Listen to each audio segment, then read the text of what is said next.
मैं तो उन्होंने कहा सी मामा पहले ही लड़, जो मैं पिछली बारी लड़िया सी बाई इलैक्शन उदों लड़िया नहीं।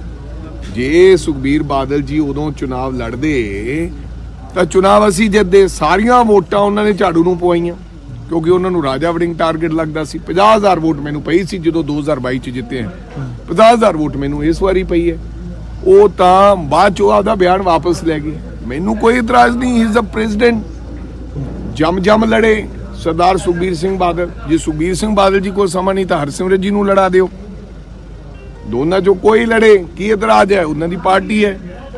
और हुण ये जिहड़े दबके है ना, ये जे दबके नहीं कोई सुनता। सुखबीर सिंह बादल नूं गोल्डी कंबोज ने हराता है ते वो भी 30,000 वोट ते। इधर तक गिद्दड़वे वाले सिंह भोर देंगे जो मर्जी आ जाए। की लगता मेरा फैसला राहुल गांधी ने करना है और खड़गे साहब। राजा वड़िंग लड़ेगा या नहीं लड़ेगा, उनका मेंबर ऑफ पार्लियामेंट है।